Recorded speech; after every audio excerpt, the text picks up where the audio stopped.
Hello everybody and welcome to my very first solo type run. This whole idea came to me to see how good whatever typing I choose does in that region.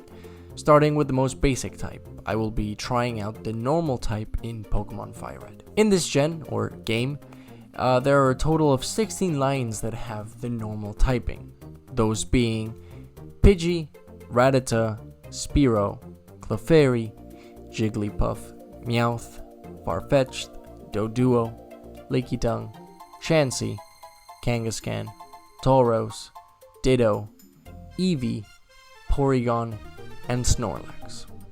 So quite a few, but I can't really hold a candle to the amount of water types there are, but that will be for another video. The rules are quite simple. Can't use items in battle, only use normal type Pokemon in combat, mainly because things like HMs I will probably have to use other Pokemon for it, and I can't overlevel. The goal is to see how good the type is, so it would take away if I just overlevel the Pokemon and say, yeah, they're pretty good. Because, any Pokemon that's overleveled would do pretty good. So with that out of the way, how good is the normal type in Pokemon Fire Red? I knew from the beginning that the first gym was going to be hard. I only have access to Rattata and Pidgey, and using these two mons makes it quite hard to beat rock types. Another thing is that in Gen 3, the normal type was considered to always be a physical move, so that doesn't help against rock types that usually had high defense. But before we could get to the gym, Jake had to beat his rival, had to fight him, do his thing. We leveled up our Pokemon and fought him. At this stage of the game, we just went in balls a-blazing and it worked out for us. Pidgey took out the Pidgey and then came Rattata to take out the Charmander after lowering its defense with Tail Whip. After that, then going through Viridian Forest, we reached Pewter City, home of the first gym. I wanted to see how well we could deal with rock types by challenging the gym grunt. And this is where the strategy came to be. Lowering the accuracy with Sand Attack and then switch to Rattata. Then lowering its defense and taking it out with a Hyper Fang. So with that, it was time to test it out against Brock. Here's how we did it. So we did the thing of lowering accuracy, switching to Rattata, and lowering the defense. After going back and forth between him increasing his defense and I lowering it, we then put it low enough for Pidgey to take it out. We did this because Pidgey could have an actual chance of lowering Onyx's accuracy and for Rattata to switch in without taking any damage. We did lower its accuracy, but it was only once. After that, we tried to get his defense lower, but sadly we weren't able to beat Brock. Right, I didn't finish my sentence. Here's how we did it after 4 attempts. Honestly, I'm shocked that it was only 4 attempts and we didn't even go over the level cap.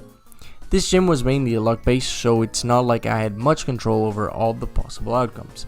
But we did it, and that's all that matters. After beating Brock, we're able to get a few more encounters. Spearow and Jigglypuff in Route 3 and Clefairy in Mount Moon.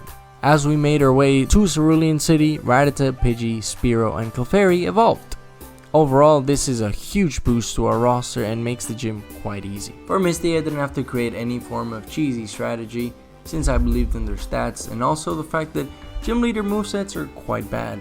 I mean, sure, Water Pulse could confuse me and it could heal itself with Recover, but 1, the AI is not the best, and 2, I have the numbers advantage. But I didn't really make a strategy or anything. All I needed was Wigglytuff and Rollout. After beating Misty, we fight our rival using the same ancient technique passed down by the very best of the best, Defense Curl and Rollout. After doing some stuff, we get to Route 5, where we're able to add our 15 member, Meowth. Then we head to the SSN to fight our rival. The Pidgeotto was taken out by a quick attack from Linda, which was the same fate that the Raticate had. A crit quick attack from Linda took out the Kadabra, and a rollout from Mary took out the Charmeleon. Now comes the fight with Lieutenant Surge, where I spam Dig and win. After reaching Celadon City, we are able to get an Eevee and play some money games to get a Porygon. As we're clearing Erica's gym, James evolved into a Persian and it was time to beat Erica. Erica was at first easy, even if I misclicked and used Sharpen on Alex. Alex took down the Victory Bell with a Psybeam, and while Tangela was slightly annoying, we took her out with a peck from David. But the real nuisance was coming in the shape of a Vileplume. The main reason was because David took too much damage and I didn't bring Linda. The other thing is that my Pokemon were unable to take hits. I had to use an almost dead David and Barbara in order to finally take it down. Next up is taking out Team Rocket in their hideout. I will say, I hate the poison typing now. In the hideout we fight Giovanni. We came in poison to use Barbara's Guts ability. First up was Onyx and it was taken out with a dig. The Rhyhorn was taken out from a crit dig. Barbara then attacked the Kangaskhan with a Hyper Fang and put it to half HP as we then died to the poison damage. Then came Linda, she took a Mega Punch and a crit wing attack was able to take out the Kangaskhan. In the Pokemon Tower we fight a rival, supposedly grieving for his Raticate. His Pidgeotto was taken out by Noah's Quick Attack. Next his Gyarados by Mary's Rollout, which then completely steamrolled the rest of his team. After that, we go and save Mr. Fuji from Team Rocket. He then gives us the Poke Flute as thanks, but I don't think I want that flute anymore. I really don't. I go and catch the Snorlax on Route 12. I hate him. I really do. Brad is a piece of shit and may God smite him down because he was the most annoying Pokemon to catch in this entire playthrough, and I caught Pokemon in the Safari Zone. He took out the entirety of my team, and not only that, he even started struggling. That's how long it took me to catch him. I mean, I was only throwing Pokeballs, but still, it took way too long. Also, yes, this is the entirety of the footage of me catching him at times 16 speed. Anyways, after that, I go to Silphco and save an entire company on my own. As we're going through it, Linda evolves and we find Gary. I will say this fight was much tougher because I was somewhat underleveled. His Pidgeot was taken out by Barbara's Hyper Fang, his Gyarados by Mary's Rollout, but not before he took out Barbara and did so much damage that Mary died to his Charizard. He also takes out her Snorlax, Porygon, and Persian. Now it's Linda's turn. First she takes out the Charizard with a Quick Attack, Execute with a Wing Attack, and Alakazam with a Wing Attack. That was pretty close. Anyhow, we go and fight Giovanni. His Nidorino was taken out by Alex's Psybeam. In comes Nidoqueen and takes out Alex with 2 crit double kicks. Barbara's Dig took it out. Barbara lowers the Kangaskhan real low, but a crit Mega Punch takes us out. Then we use James to take it out with a Payday. Finally, in comes Rhydon and we bite it to death. Now it's time to fight the 2 level 43 cap gyms. First up was Sabrina. She was quite easy because Snorlax just walls her. We just spam Body Slam and take out every single one of her Pokemon. On our way to Fuchsia City, we were able to get Lickitung and Doduo. Swiftly after, Doduo evolves into a Dodrio. Now we take out Koga. We use Alex and Psybeam and take every single one of his Pokemon. So that was pretty chill. After that, we caught Tauros, Kangaskhan, and Chansey in the Safari Zone. And it was time to fight Blaine. First came his Growlithe. Alex and its Psybeam took it out. Then came in Ponyta. A crit Tri-Attack took it out. Then came his Rapidash and we switched to Kangaskhan to take it out. Finally, his Arcanine. We switched to Brad to take it out with a Body Slam. Finally came Giovanni. First up was his Rhyhorn. We used Alex to hit a Blizzard and take it out. The same thing happened for the Nidoking and Nidoqueen. Next up was the trio. We switched to Owen and Thrash to take it out. We then switched to Kangaskhan to take out his final Rhyhorn with a crit bite. Now it's time to fight Gary one last time before the Elite Four. His Pidgeot and Rhyhorn were taken out by a Blizzard, the Execute and Alakazam were taken out by a Drill Peck from Amber, and his Gyarados and Charizard were taken out by Brad's Body Slam. Now it's time for the Elite Four. First was Lorelei. Dewgong and Cloyster were taken out by Alex's Thunderbolt. When going up against the Slowbro, we switched to Kangaskhan and used Shadow Ball to take it out. Next was the Lapras and a Thunderbolt from Alex, and it's down. The final Pokemon was Jinx. We switched to Owen to Thrash and take it out. Next was Bruno. An Ice Beam from Alex and his Onix was down. A Drill Peck from Amber and his Hitmonchan, Hitmonlee, and Machamp were taken out. And finally, a Reversal from Kangaskhan was able to take out the Onix. Up next was Agatha. First up was Gengar. We use a Shadow Ball and take it out. Next up was Golbat and a Thunderbolt from Alex takes it out.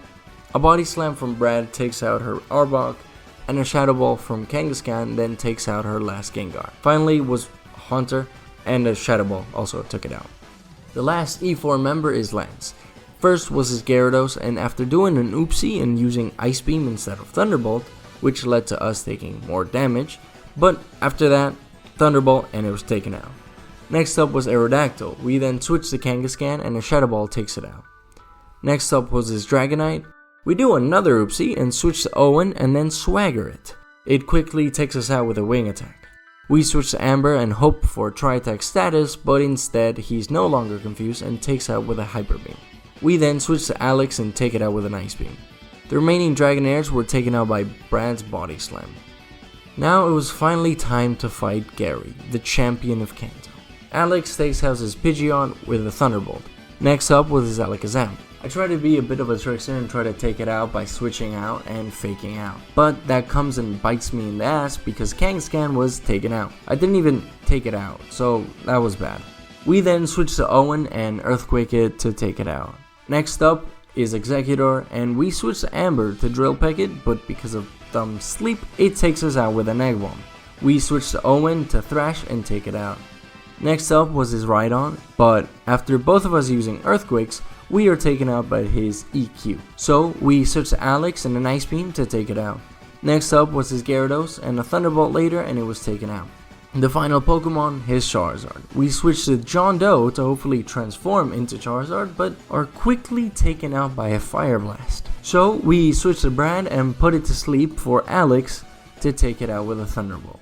And just like that, we beat Pokemon Fire Red with only normal types. So overall, my take on normal types in this gen and game is that they are decent at best. There are very few of them, and to top it all off, 3 of them, Snorlax, Tauros, and Kangaskhan, are must-haves if you want to have somewhat fun. Snorlax being the only one that I'd say is just insanely good. There were many points in the game where I felt weak, and it was a constant uphill battle due to most of their movesets being limited to either low base power moves or the few moves that were high powered being risky to use. Aside from that, there's a weird amount of rock and steel types, which definitely made this challenge much harder. This was because the majority of the time my Pokemon were part flying types, which made it to not be fun. I think the early game past Brock is nice and relatively chill. I'd say the part that was somewhat challenging was dealing with Team Rocket. The Erica fight, I made it tougher on myself by making silly mistakes. The Team Rocket was just annoying due to the amount of times I got poisoned, my Pokemon not dealing significant enough damage. Koga Sabrina, I soloed with one Pokemon, which was nice. Don't get me started on how annoying it was to get a Chansey, Tauros, and Kangaskhan, and the worst offender being Snorlax. Blaine was forgettable and not really a challenge, and Giovanni was easy because Blizzard is in fact a move. So yes, I would rate normal types in Fire Red / Leaf Green to be B tier, very middle of the pack. But I think, yeah, that's all I really have to say. I hope you've enjoyed this. I had fun making it. And then the next episode, the next video I guess you'll see, is beating Paldea the right way. I finally got a way to record my Switch, so that'll be pretty cool. Anyways, thank you oh so much for watching. Don't forget to leave a like, subscribe, do them things, and I'll see you in the next one.